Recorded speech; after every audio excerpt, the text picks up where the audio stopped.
major drug trafficking ring that peddled tons of cocaine in the United States and Canada. They say the ringleaders, including a former Olympian, were also ruthless killers. KTLA's Carlos Salcedo joins us live from Westwood with details. Carlos. I can share the LAPD helped make some of these arrests possible. The men face federal charges, including murder and attempted murder. The alleged ringleader, an Olympian from Canada, nicknamed El Jefe. These are the men accused of being part of a violent transnational drug trafficking crime ring. The alleged drug lord, Ryan Wedding, an Olympic athlete. Ryan Wedding previously was an Olympic athlete for Canada. But instead of using the privileges that come with being an Olympic athlete to do good for people, he did the opposite. He chose to become a major drug trafficker, and he chose to become a killer. Federal and international authorities announced the arrest Thursday morning, charging 16 individuals with transporting massive amounts of cocaine from Colombia through Mexico into the U.S. and Canada. I firmly believe this represents a major victory in our ongoing battle against organized crime and the illicit drug trade. The individuals behind this network have been a persistent threat to Canada and our allies for a number of years. Investigators say the billion-dollar criminal enterprise became one of the largest suppliers of cocaine into North America over the last 13 years, moving on average 60 tons of cocaine per year. And anyone who got in their way was killed in cold blood. All of these victims were intentionally shot execution style, so that their loved ones could see them murdered. The arrests have disrupted operations of Mexican cartels, but there are still 4 fugitives, including the ringleader. The FBI is offering a reward up to $50,000.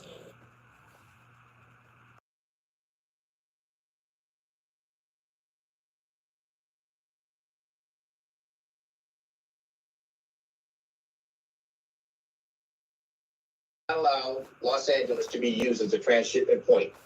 We will work with all of our partners in law enforcement, no matter where they are in the world, to ensure that those individuals that ship these dangerous narcotics through the Los Angeles region are identified, they're investigated, and that they're effectively brought to justice and prosecuted, utilizing the full force and effect of the law. Our task force that was dedicated to this mission over the last few months, has dedicated innumerable hours of surveillance, of investigation, of computer work, of investigation in the cyberspace, and investigations that were also digital in nature, to identify and track the narcotics, the individuals, their movements, and their eventual laundering of these funds all the way across cyberspace. The A&W Teen Burger. Let's go. Juicy grass-fed beef. Let's go.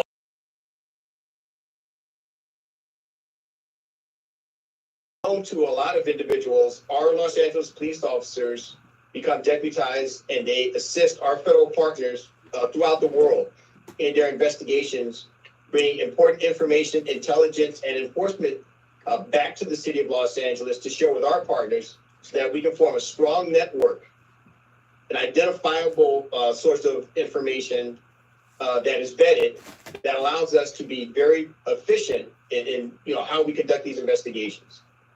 Only through the hard work of our gang and narcotics division can we establish those links, work within our task forces, and work with our other regional partners here in the Los Angeles metropolitan region to make sure that we are deterring that activity here, we are addressing that activity here, and that we're taking effective action with our federal partners to make sure that that activity is not attracted here to the city of Los Angeles.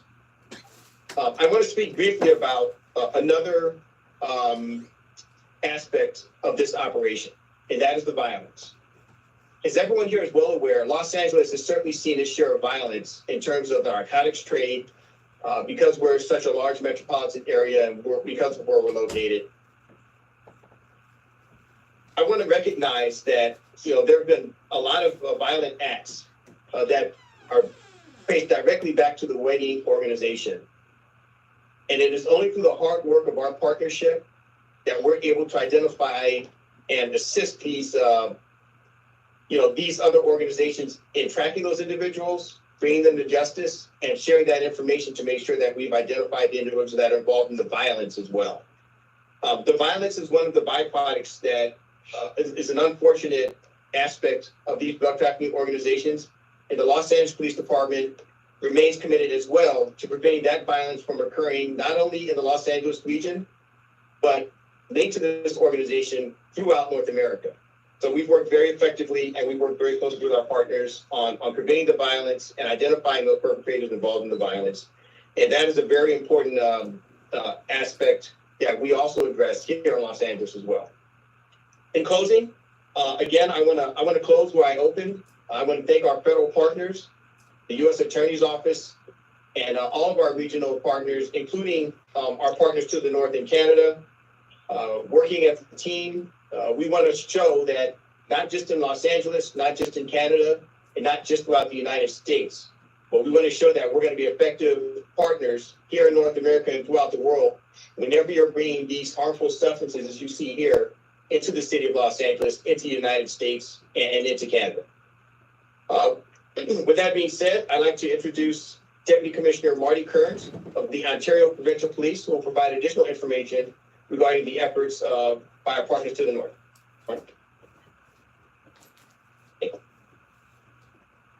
Thanks, Deputy Chief.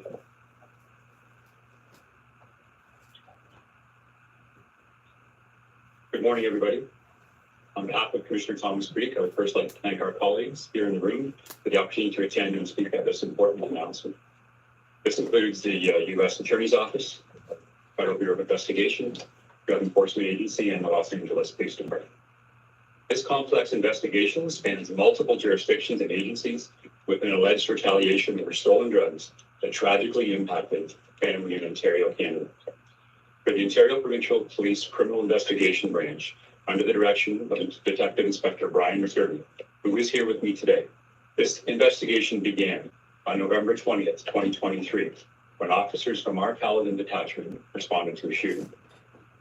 Upon arrival, our officers discovered 3 family members, a man and 2 women, who had sustained multiple gunshot wounds. The father, Jagtar Singh, age 57, was discovered deceased, while the mother, Harbhajan, age 55, and daughter, Jaspreet, age 28, were seriously injured and were transported to a nearby hospital. Tragically, Harbhajan did not survive, and Jaspreet remained in the hospital for an extended period of time, being treated for multiple injuries. I want to stress that this family were completely innocent. Our investigation has determined that these 3 victims were mistakenly targeted and were not involved in the alleged drug trafficking organization. This devastating incident claimed 2 lives and left a young woman with life-altering injuries. A joint investigation between the Ontario Provincial Police and the Peel Regional Police, named Project Midnight, was formed once connections were made between the double homicide and attempt homicide in Caledon and 3 additional shootings and a homicide in Peel Region. Project Midnight investigation determined that the shootings in Ontario Provincial Police jurisdiction and the shootings in the Peel Regional Police jurisdiction were deliberately targeted. Deputy Chief Miletovich with the Peel Regional Police will provide details on their occurrences shortly. Today's announcement reflects the tireless months of work by agencies in both Canada and the United States. I am immensely grateful and proud of the exceptional coordination among all involved services. It is truly a testament to how collaboration and investigative diligence across multiple borders has successfully identified those responsible for these horrific crimes. It has also helped to bring crucial answers to the victims and to their families.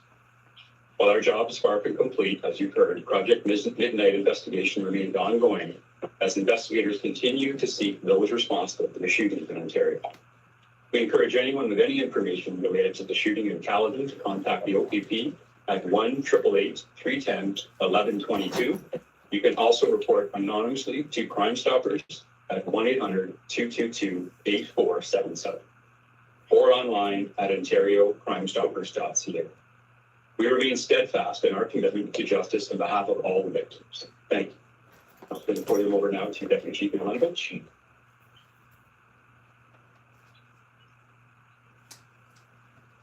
Stop. Stop paying for life insurance that doesn't include the ability to pay you while you're still alive.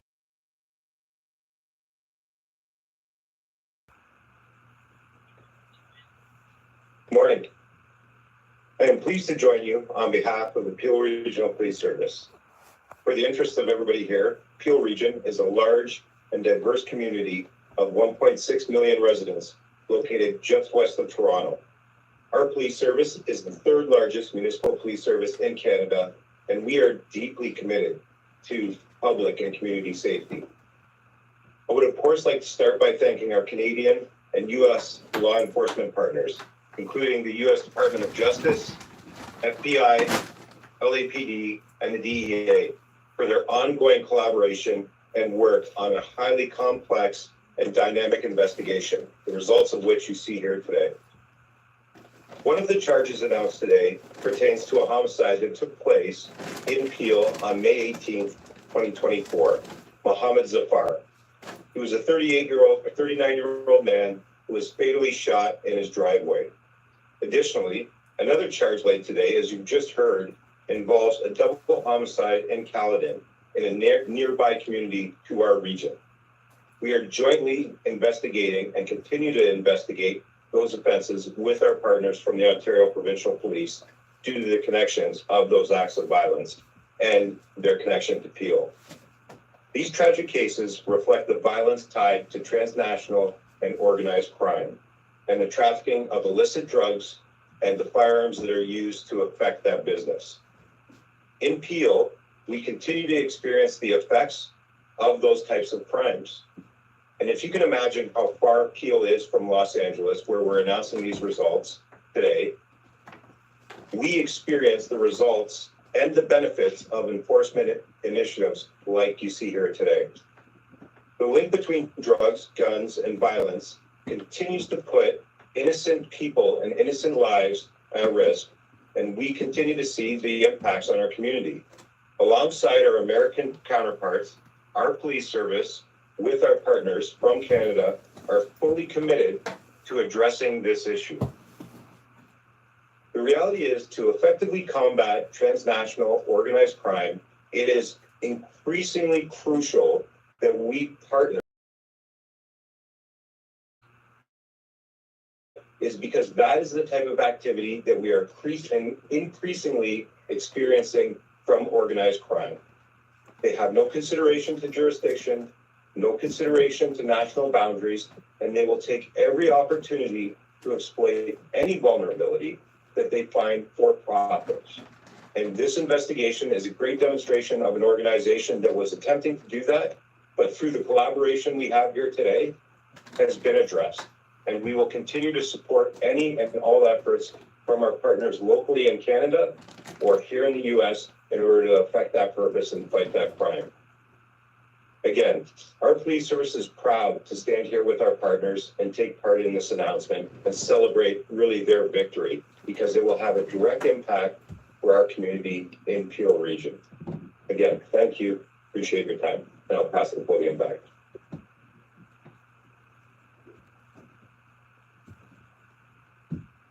Thank you. I'll give brief remarks in Spanish, and then we'll take Q&A. Do we have any Spanish language reporters here? Yes, sir. Yes. Yes. Buenos días. Mi nombre es Martín Estrada, soy fiscal federal. Hoy anunciamos cargos criminales contra 16 miembros del grupo de crimen organizado. Este grupo fue responsable por transportar grandes cantidades de cocaína desde Colombia a México y de México a los Estados Unidos y Canadá. Este grupo fue responsable por transportar casi 60 toneladas de cocaína cada año. Esas son cantidades muy grandes. Este grupo fue una fuente grande para cocaína a Canadá y los Estados Unidos. Este grupo tuvo como su líder un individuo que se llamó Ryan Wedding. Ryan Wedding antes fue un atleta olímpico para Canadá, pero en vez de usar sus privilegios como atleta olímpico para ayudar a su pueblo, él hizo lo opuesto. Él se convirtió en un narcotraficante prolífico y también se convirtió a una persona que mataba a toda la gente que él vio como obstáculos contra su organización. Este grupo fue muy violento y cometió asesinatos en América Latina y en Canadá. Nosotros, las autoridades federales, estatales, internacionales, estamos dedicados a combatir el crimen organizado en todas sus formas. Gracias. Any Q&A?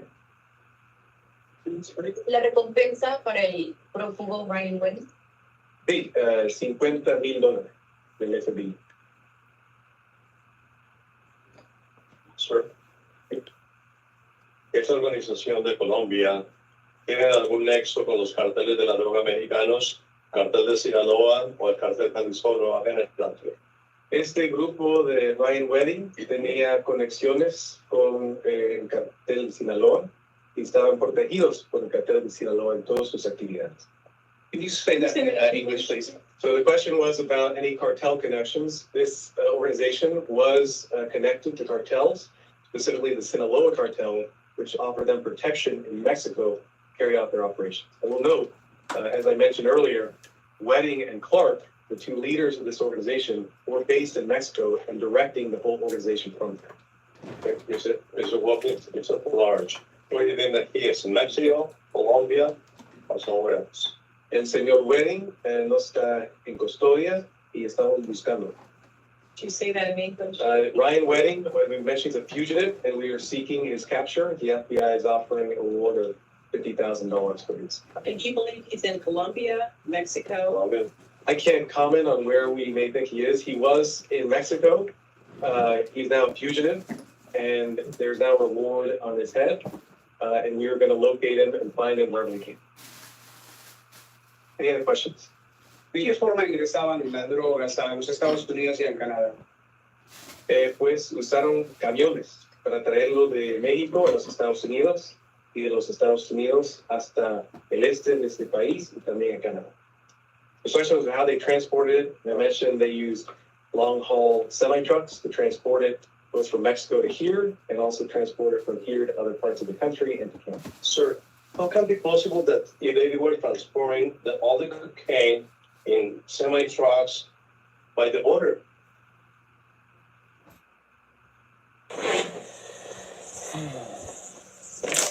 Time for an out.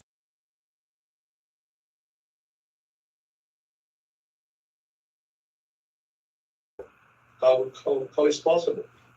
So, as we see with drug traffickers, they use very sophisticated means to disguise the cocaine and keep it hidden from authorities. This group clearly was able to do that. As you know, thousands, hundreds of thousands of kilograms, pounds of drugs are seized every month, every year at the border. But some of that drugs gets through and gets to other places. What can you tell us about the inspection outside of the border? I can't comment on the inspection of the border. How and where was this all first discovered from this group? So this group, Ryan Wedding in particular, was certainly on our radar. We wanted to make sure that he was captured and held fully accountable for his activities.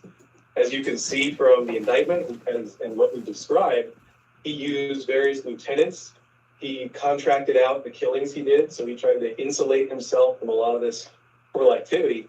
So it took a great deal of investigative effort to actually trace all of these acts to him personally. These drugs that we see here today, were they all from one bust, or is this multiple areas that you? So during the course of the investigation, to build the case and make it as strong as possible, agents and officers made multiple seizures. I mentioned 3 seizures just in this year, and the drugs you see here represent just those seizures. As I mentioned, this group is responsible for moving much more cocaine into the country. This just represents a few seizures that we were able to do in this case in order to stop it. And is that all locally here in LA? This is all in California, the Los Angeles area. They had staff locations throughout the Los Angeles area, including in the inland. How much in total did you confiscate from this wedding? How much did we seize? So I don't have the exact amounts with me, but I mentioned 2,000 pounds earlier, 400 pounds. So definitely over a ton of cocaine and thousands of pounds. And throughout this gang's, however long they've been operating, how much do you think that they've actually gotten in and were able to distribute? We estimate that they were distributing approximately 60 tons of cocaine every year and moving that to the United States and to Canada. So what was the most difficult part to dismantle this organization, especially if they were working in 3 different countries? As you referenced, this was a very sophisticated operation. They were operating out of Colombia, Mexico, the United States, Canada, 4 different countries, as well as others. And in order to trace all the criminal activity, all the violent crime to them, it took a great deal of investigation. That is why I really want to thank and send appreciation to the agencies and officers. Thousands of hours of surveillance, thousands of hours of looking through documents, cryptocurrency wallets to discover the full extent of the criminal activity. Does Wedding or do any of the suspects have prior criminal histories? So they do. Wedding has a prior criminal conviction, a federal criminal conviction. Upon his release, we believe he went back to drug trafficking and in fact built this prolific and ruthless organization. Any other questions? How many people have been arrested and where they come from, either from USA or from other countries? So there's 16 defendants in this case. 12 are in custody. 4 remain fugitives. The individuals are from various countries. Approximately 10 are Canadians. Others come from the United States, Mexico, and other countries. Any other questions? Martín, ¿cuántas víctimas de este? Pues yo mencioné 5 víctimas, porque tenemos la familia y la hija que fue disparada y fue un intento de asesinato. Por lo menos 5, pero hay muchos más, no solo en Canadá, pero también en América. Thank you very much. Oh my gosh, put it out! Mom, hurry! Oh, yes.